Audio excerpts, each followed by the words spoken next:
പല ദിവസങ്ങളിലും നൂറുകണക്കിന് മനുഷ്യർ മരിച്ചു വീണുകൊണ്ടിരുന്ന ഒരു സ്ഥലത്താണ് ഞാനിപ്പോൾ നിൽക്കുന്നുള്ളത്.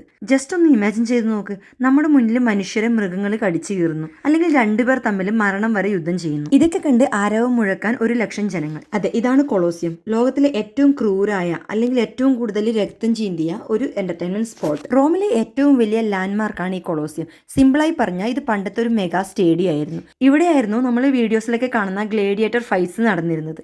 2000 വർഷങ്ങൾക്ക് മുമ്പ് റോമൻസ് ജെറുസലേമിൽ യുദ്ധം ചെയ്തു. ജെറുസലേമിനെ കീഴടക്കി അവിടുത്തെ സെക്കൻഡ് ടെമ്പിൾ തകർത്ത് അവിടുന്ന് ടൺ കണക്കിന് സ്വർണവും ആയിരക്കണക്കിന് അടിമകളെയും കൊണ്ടുവന്നു. ഈ സ്വർണം വിറ്റും 60,000-ഓളം വരുന്ന ഈ അടിമകളെയും യൂസ് ചെയ്തിട്ടാണ് ഈ കൊളോസിയം നിർമ്മിച്ചത്. പണ്ട് ഇവിടെ നടന്നിരുന്നതെല്ലാം ലൈഫ് ഓർ ഡെത്ത് ഗെയിം ആയിരുന്നു.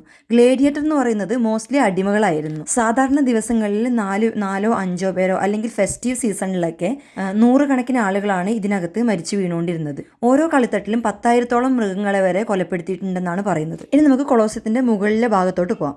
ഇതാണ് മുകളിൽ നിന്നുള്ള വ്യൂ. പണ്ട് ടിവിയോ ഒന്നും ഇല്ലാത്ത സമയത്ത് ഇതായിരുന്നു മെയിൻ എന്റർടൈൻമെന്റ്. ഇവിടെയായിരുന്നു കാണികൾ ഇരുന്ന് ഫൈറ്റ് കണ്ടുകൊണ്ടിരുന്നത്. ഇവിടെ താഴെ കാണുന്ന കോട്ട പോലെയുള്ള ഒരു ഭാഗം ഉണ്ടല്ലോ, കുഴികൾ, അതാണ് ഹൈപ്പൂജ്യം. ഈ കാണുന്ന അണ്ടർഗ്രൗണ്ട് ടണലിലാണ് മൃഗങ്ങളെയും ക്രിമിനൽസിനെയും അല്ലെങ്കിൽ ഈ അടിമകളെയൊക്കെ പൂട്ടിയിട്ടിരുന്നത്. ഈ റെഡ് മാർക്ക് ചെയ്തതാണ് അണ്ടർഗ്രൗണ്ട്. ഇതിന് മുകളിൽ വുഡൻ ബ്ലോക്സ് ഉണ്ടായിരുന്നു, അത് മാറ്റി ഇപ്പൊ നമുക്ക് ടൂറിസ്റ്റിന് വേണ്ടി കാണിച്ചിരുന്നതാണ്. ഈ ഗ്രീൻ മാർക്ക് ചെയ്തതാണ് അറീന. ഇവിടെയാണ് ഫൈറ്റ് നടന്നുകൊണ്ടിരുന്നത്. ഇതിന്റെ ഫ്ലോറിൽ വുഡൻ പ്ലാങ്ക്സ് ഇട്ട് അതിന് മുകളിൽ മണൽ വിരിക്കും. അതെന്തിനാന്ന് വെച്ചാൽ ഈ ഫൈറ്റ് നടക്കുന്ന സമയത്ത് ഒഴുകുന്ന ബ്ലഡൊക്കെ ഈ മണൽ അബ്സോർബ് ചെയ്യാൻ വേണ്ടിയായിരുന്നു. പണ്ട് ഈ റോമൻസ് ഒരു ദൈവത്തിലല്ല കുറേ ദൈവങ്ങളെ ആരാധിച്ചിരുന്നു, അതായത് ജൂപ്പിറ്റർ, മാർസ്, അങ്ങനെ. ആ കാലത്ത് ക്രിസ്ത്യൻസ് വളരെ കുറവായതുകൊണ്ട് തന്നെ ഈ റോമൻസ് ക്രിസ്ത്യൻസിനെ ഉപദ്രവിച്ചിരുന്നു. പലപ്പോഴും ഈ സ്റ്റേഡിയത്തിൽ ക്രിസ്ത്യൻസിനെ സിംഹങ്ങളുടെ മുന്നിലേക്ക് എന്റർടൈൻമെന്റിന് വേണ്ടി ഇട്ടുകൊടുത്തിരുന്നു എന്നാണ് ചരിത്രം പറയുന്നത്. AD 4-ാം നൂറ്റാണ്ടോടുകൂടി റോമിലെ ഒഫീഷ്യൽ റിലീജിയൻ ക്രിസ്ത്യാനിറ്റി ആയി. ഗ്രാജുവലി ആൾക്കാരുടെ മൈൻഡ് സെറ്റൊക്കെ മാറി തുടങ്ങി.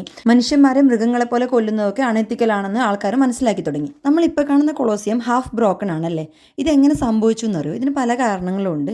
മെയിനായിട്ട് അവിടെ ഒരു എർത്ത് കേക്ക് ഉണ്ടായി. ആ സമയത്ത് തന്നെ ഒരു ഭാഗം, ഇത് ഈ കാണുന്ന ഭാഗം മൊത്തം തകർന്നുപോയി. പിന്നെ അവിടെ പ്രോഗ്രാമൊന്നും ഇല്ലാതെ വെറുതെ കിടക്കുന്ന ഒരു സ്റ്റേഡിയം ആയതുകൊണ്ട് തന്നെ ഇതിന്റെ കല്ലുകളൊക്കെ അവർ വേറെ ബിൽഡിംഗ് കെട്ടാനൊക്കെ ഉപയോഗിച്ചു തുടങ്ങി. പിന്നെ ഇതിന്റെ ഇരുമ്പ് ക്ലാമ്പൊക്കെ കിട്ടാൻ വേണ്ടി അങ്ങനെയും കുറെ ആൾക്കാർ ഇതിനെ തകർത്തു. റോമൻ സാമ്രാജ്യം തകർന്നപ്പോൾ ഇത് വെറൊരു കോട്ടയായി മാറി. പിന്നെ ഇതിനെ പല കാര്യങ്ങൾക്കും ഉപയോഗിച്ചു.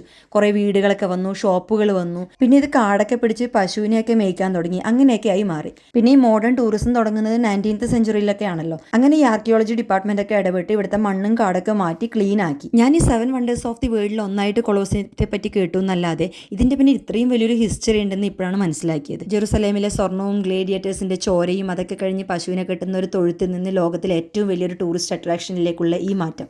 ഇപ്പോൾ വർഷത്തിൽ 70 ലക്ഷത്തോളം ആൾക്കാരാണ് ഇത് കാണാൻ വരുന്നത്. അപ്പോൾ അടുത്ത പാർട്ടിൽ നമുക്ക് പാലറ്റീനോ അല്ലെങ്കിൽ റോമൻ ഫോറോ ഒക്കെ കാണാം. അപ്പോൾ കീപ് വാച്ചിങ്. ബൈ.